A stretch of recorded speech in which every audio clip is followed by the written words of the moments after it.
It is time for our monthly trip halfway around the world as we head to Jaisalmer, India. And we talk to our good friend Arjun. And Arjun, our condolences, of course, as I passed along to you for the death of your grandfather. Jill and I sent those condolences to you. We hope everything's okay. Oh yes, it was February was quite tough month for me and Anita because in first week uh, Anita's father passed away, and then in the last week my mother's father passed away. So it was quite tough, and then long condolences meetings to sit there for 12 days, and for my mother's father.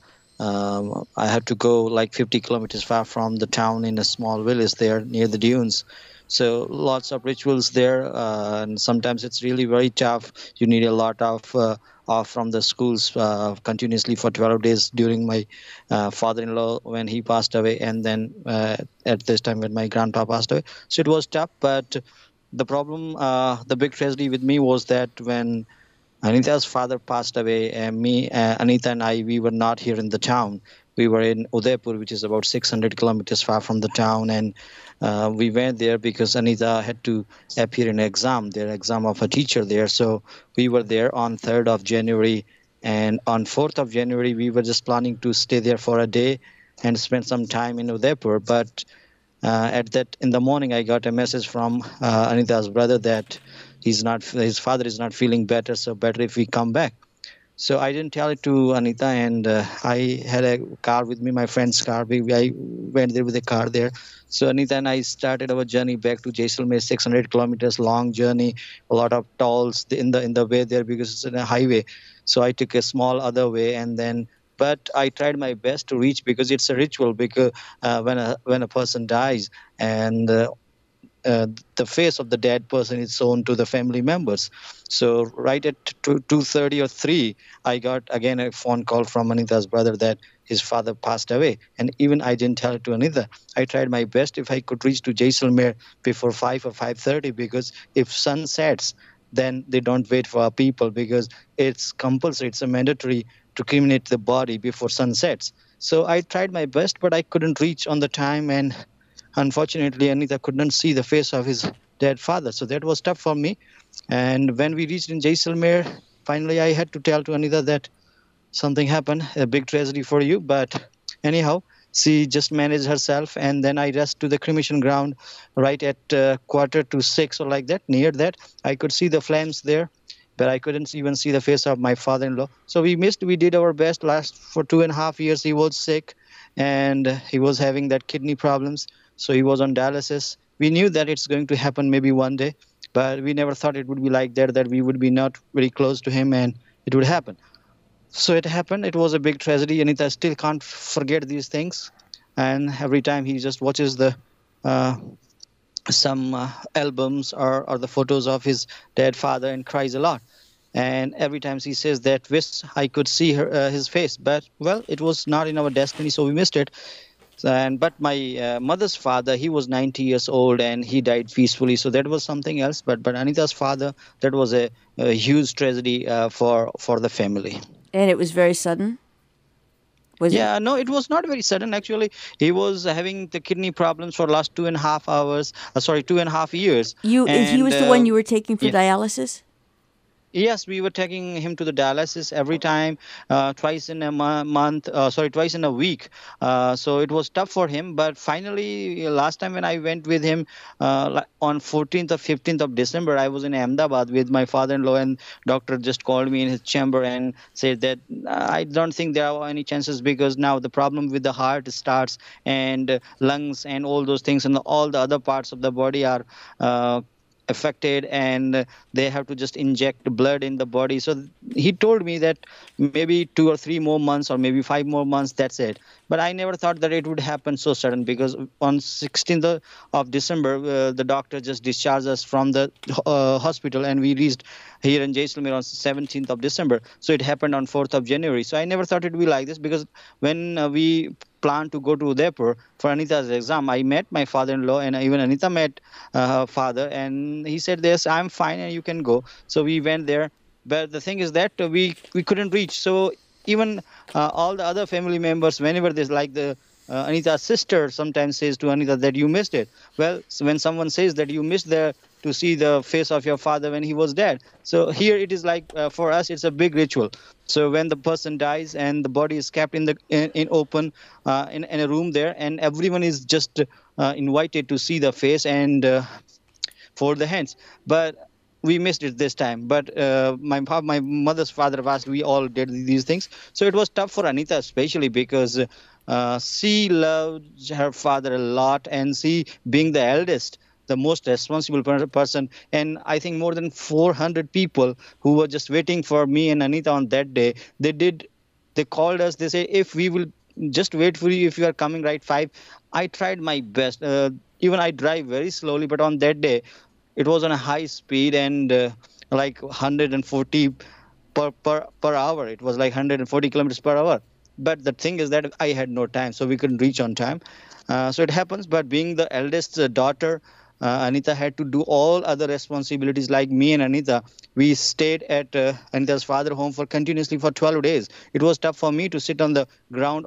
Either we have some mats there, but you can't use chairs there because people come there to express their condolences there. So for 12 hours, when I sat on the ground, it was tough for me. Again, I got that back problem again because doctor advised me not to sit on the ground. He always tells me to sit on a chair, in a chair there, or where you can see, just keep your legs hanging there. So I had to sit because you can't say, people don't want you to sit in a chair there and they are sitting in the ground. So they think that you don't respect your elders. So I had to sit, and it again, the problem started with my back pain. But anyhow, our parents are here, so we had to do.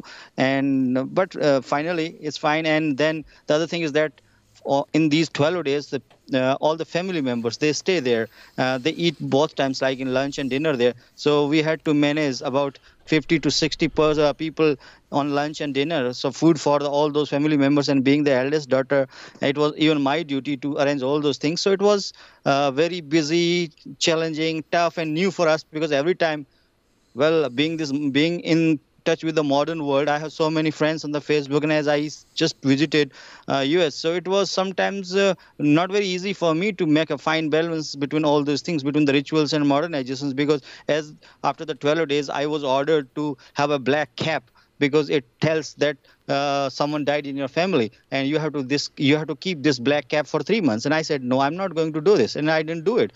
Well, some of my family members, they didn't like it. Even my mother said, it's not good, it's not fair. I said, no, I can't do it. I can't keep a black cap on my head for 3 months continuously. I can't do it. So sometimes I said, no, it's not easy for me. But anyhow, being a responsible person, being the eldest, Anita's eldest daughter, so being that, I did my best when he was sick to just go to the doctor, meet the doctor, to consult about his health, go for a dialysis. So I did everything. What was my responsibility? But sometimes, like having the cap, which I didn't do, people don't like it. But I think from my heart, his blessings are always with me, because what I could do, I did it when he was alive with us. And you were very diligent, because I think most people don't realize how far and how different it is from here, and what it took to take him to dialysis, and how extensive and uncomfortable that was. And it went I understand the ritual, and I understand the complications, but I would tend to think that had you not done everything that you had done, this would have happened sooner. Oh, well, I think the doctor, when I met for the first time to the doctor in about 2.5 years before with Manita's father, on the very first day, doctor advised me not to go anywhere, because in the science, there is no any treatment, there is no any chance for both the kidneys are damaged. So there is not even a single chance. The dialysis is only the last option. And being the patient of sugar and blood pressure, there is no any chance or a change of transplantation. So he told me that it's all over. So 2.5 years, I think I still remember that first time when I met the doctor, told me about 6 or 8 months, that would be the time for him. But he lived for 2.5 years. So I think that was the only option.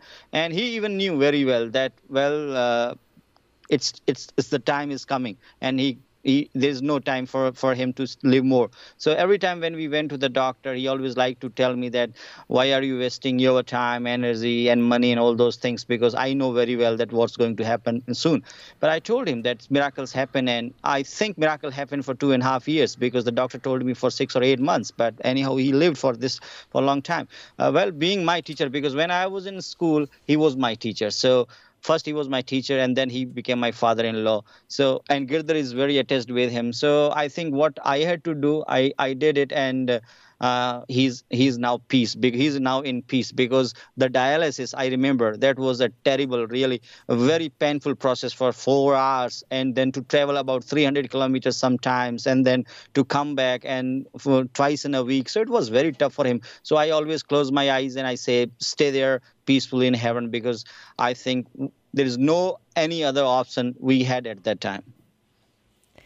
Absolutely, and again, for those of your listeners who heard, it's one of the reasons we have always done this show is to compare how the difference between I'm going to dialysis here and I'm going to dialysis in there, and how far you had to travel to do that. And I think that it's an illustration of how helpful it can be, but how much effort has to go into it.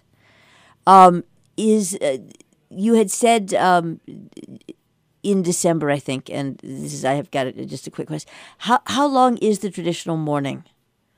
Because you had said something once about 40 days. It depends on the age of the person. I think for my father-in-law, we just sat in a room there, the men separately, women separately, for 12 days continuously, and now 45 more days for women. So the women will sit like Anita's mother, Anita's sister, Anita's aunts. They all will sit in the room of their home for 45 days. They are not allowed even to go in any ceremonies like festivals, marriages, nothing. And just like a mourning for 45 days.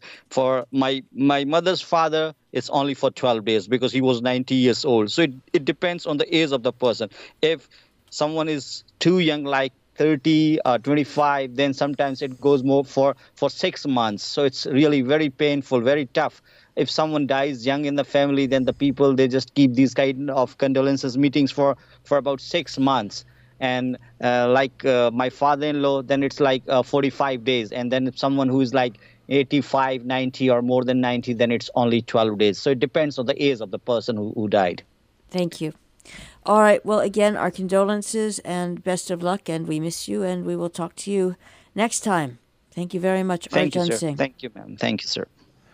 And that is Around the World with Arjun Singh here on Robin Hood Radio. And you can find it on the web, on our website, robinhoodradio.com. Click on demand, click on Around the World with Arjun Singh.